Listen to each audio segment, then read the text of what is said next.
Welcome to another episode of Erik Wait Whiskey Studies, and in this video, going to do a review of the Jura Journey Single Malt Scotch Whisky.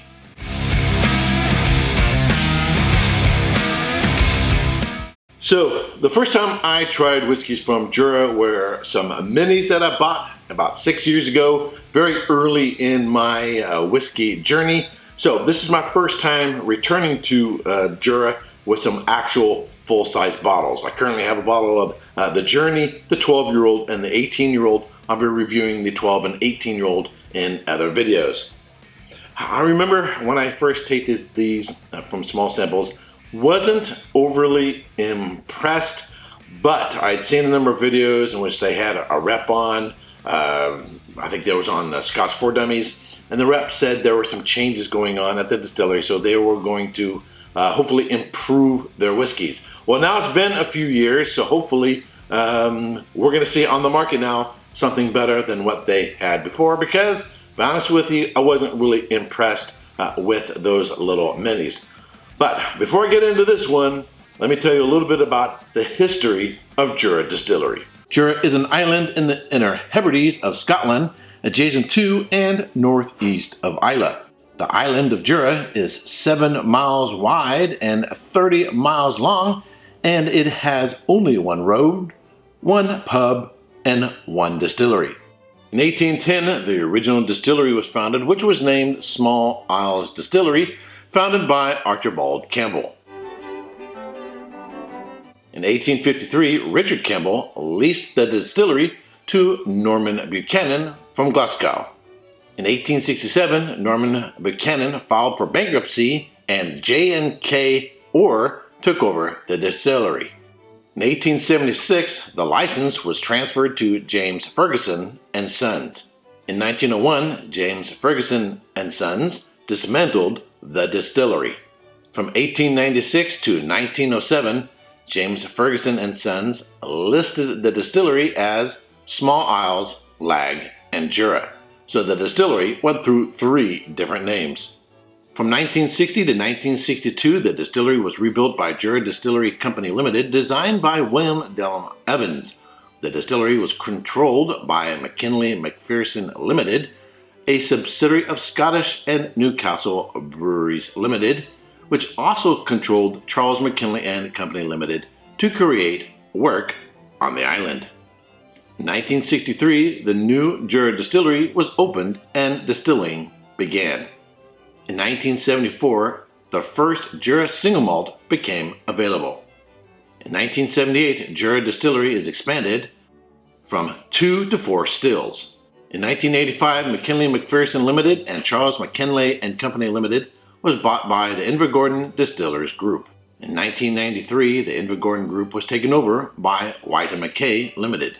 In 2001, the Jura Distillery Management bought the distillery and changed the company name to Kyndal. In 2002, Jura launched Superstition.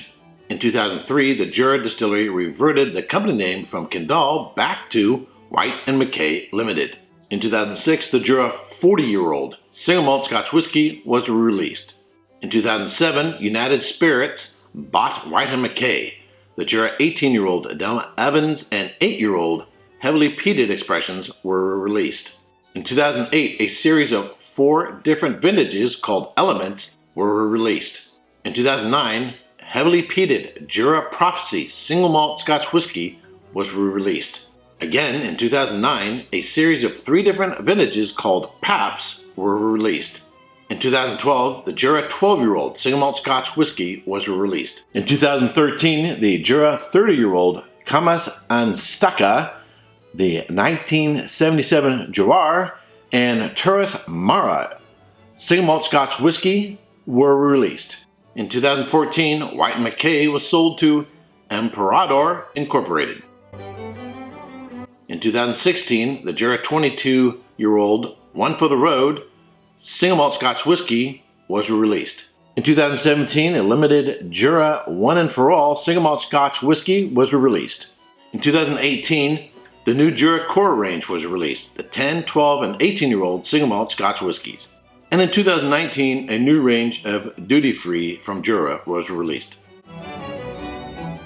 In 2019, the Say Hello to Jura campaign was released.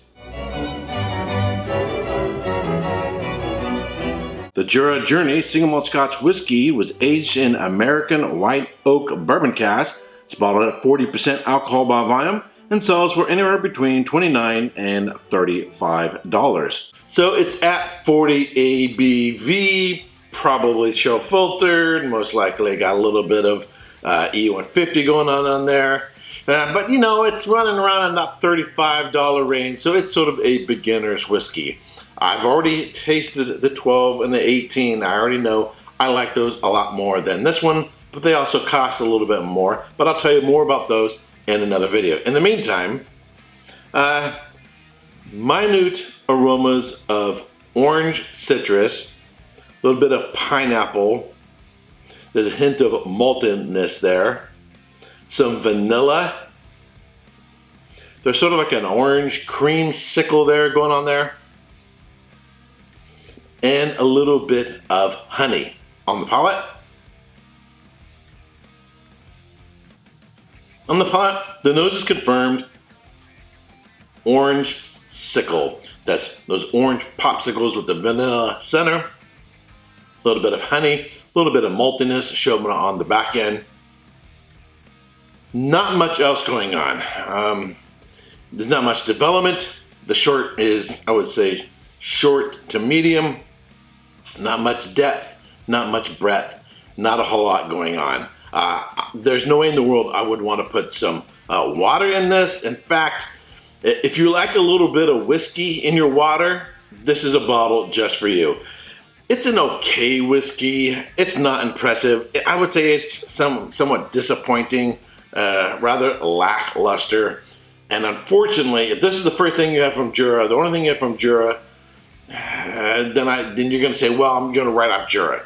But I'm going to tell you, the 12 and the 18-year-old are a lot better than this one. Of course, it costs a little bit more, a lot better than this one.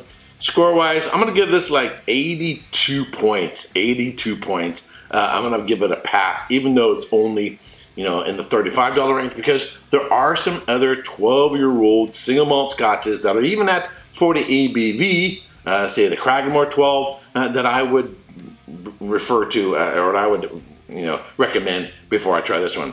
The finish is way too short. It's way too soft. It's left too much behind when they brought it down to this ABV. Doesn't have enough, I think, age on it to really give it a more complexity and the flavor there. It's just far too simple, far too weak. It's just meh. It's not bad. It's not off-putting. It's just meh. Alrighty, I'm going to tell you exactly what I think about whiskeys, even if I'm not real thrilled with them. I'm going to tell you the truth here on this channel, because I know that's the way you're going to want to hear it. Alright, that's it for this review. If you subscribe to this channel, I want to thank you very much. If you've not yet subscribed, please like watching my videos. I would greatly appreciate it if you would subscribe, ring the bell to be notified, and until next time, cheers. Hey, don't forget to subscribe and check out these other whiskey videos.